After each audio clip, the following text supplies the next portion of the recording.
नमस्कार। कई बार सड़कों पर गलियों में बहुत सारे जानवर एक्सीडेंट में घायल होते हैं। कई बार करंट लगता है, कई बार वो बिल्डिंगों से गिर जाते हैं, कई बार बीमार होते हैं। ऐसे तमाम जानवर, चाहे गौवंश हो, बंदर हो, कुत्ते हो, हमें ऐसी दशाओं में मिलते रहते हैं। लेकिन कई बार लोग कुछ गलत कार्य कर देते हैं जिससे उन जानवरों का ज़्यादा नुकसान हो जाता है। लोगों का इंटेंशन कई बार ऐसे जानवरों को मिलने के बाद ये होता है कि भाई इनकी थोड़ी मदद हो जाए, इनको थोड़ा सा सहारा मिल जाए, लेकिन उसके कारण कई बार कुछ गलत काम भी लोगों के द्वारा कर दिए जाते हैं। जैसे अक्सर जब भी मुझे कोई कॉल करता है रेस्क्यू के लिए, मैं पहुंचता हूं, लोग जानवर पड़ा है घेरे खड़े हुए हैं, मैं देखता हूं कि चोट लगने के बाद या करंट लगने के बाद जब जानवर बेचारा, उसको सांस लेने में भी तकलीफ़ हो रही है, वो भयानक दर्द में है, उसको तुरंत ही लोग आसपास से कुछ पानी मिलाकर पिलाने लगते हैं, दूध लाकर पिलाने लगते हैं, कुछ खिलाने लगते हैं, ज़बरदस्ती उसके मुंह में डालने लगते हैं। तो ये बहुत ही गलत काम हो जाता है, क्योंकि उस समय शरीर बहुत ज़्यादा ट्रॉमा में होता है। शरीर इस अवस्था में ही नहीं होता है कि वो कोई चीज़ अंदर ले जाए और उसको पचा सके।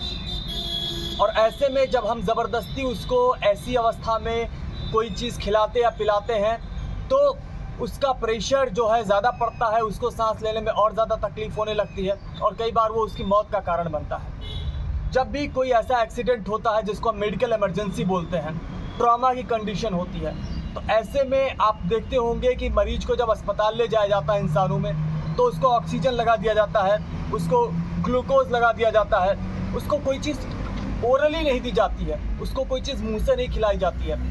ऑक्सीजन इसलिए नहीं लगाया जाता कि वो अपनी नाक से सांस नहीं ले सकता है, बल्कि इसलिए लगाया जाता है ताकि सांस लेने के लिए उसके लंग्स को ज़्यादा काम ना करना पड़े।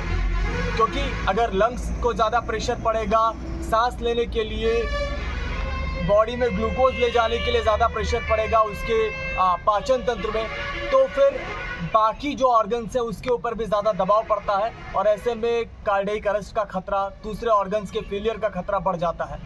तो इसलिए उसको ऐसे तमाम सपोर्ट दे दिए जाते हैं ताकि उन ऑर्गन्स पर ज़्यादा प्रेशर ना पड़े और जो बहुत ज़्यादा वाइटल ऑर्गन है जैसे हृदय है, उसको कोई क्षति ना पहुँचे। तो इसलिए पहली बात हमें ये ध्यान रखना है कि जब भी कोई जानवर घायल हो, किसी ट्रॉमा में हो, उसको शॉक लगा हो, तो हम उसको ओरली कोई चीज़ ना खिलाएं। जब तक वो अपने आप बैठकर शांत अवस्था में ना आ जाए, अपने आप वो खाने पीने की अवस्था में ना आ जाए, तब तक हम उसे ज़बरदस्ती उसके मुंह में कोई चीज़ ना डालें। दूसरा, सड़क पर अगर जानवर पड़ा है तो हम ये कर सकते हैं कि हम उससे उठाकर सड़क के किनारे कर दें। अगर बारिश का मौसम है तो आसपास किसी छायादार जगह पर कर दें, या तो इस तरह से कोई तिरपाल या कोई फ्लैक्स वगैरह उसके ऊपर हम लगा दें ताकि वो बारिश में भीगे ना। इसके साथ ही साथ वहाँ पर एक और ज़रूरी चीज़ हो जाती है, अगर खून बह रहा है तो तुरंत ही जिस जगह से खून बह रहा है उसके ऊपर हम पट्टी कर दें ताकि खून का बहाव जो है रुकने लगे। ज़्यादा खून बहने से भी अक्सर जानवरों की मौत हो जाती है। हमारे पास अगर आसपास उसको दर्द हो रहा है, आसपास मेडिकल स्टोर पर पेन किलर मिल सकता है तो पेन किलर लाकर हम उसको दे दें।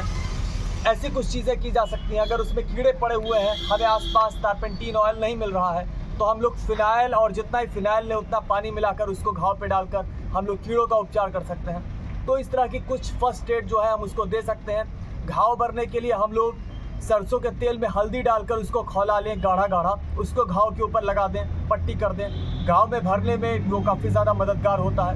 तो इस तरीके का ट्रीटमेंट हम उसको अपने स्तर पर अपने घरेलू चीज़ों से जो है वो दे सकते हैं। अगर गर्मी का मौसम है, आपको लगता है कि जानवर के अंदर ऊर्जा नहीं बची है, तो फिर आप नमक चीनी पानी का घोल उसको दे सकते हैं ताकि उसके अंदर ऊर्जा आए।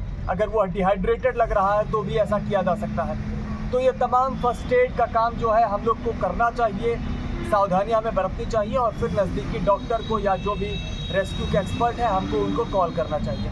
तो अगर आपको इस बारे में और कोई जानकारी चाहिए तो आप कमेंट में पूछ सकते हैं और कृपया ये जानकारियाँ और लोगों को भी बताएं ताकि ऐसी गलतियाँ लोग ना करें और ऐसे काम जो है छोटे जानवरों के लिए वो स्वयं कर सकें। धन्यवाद।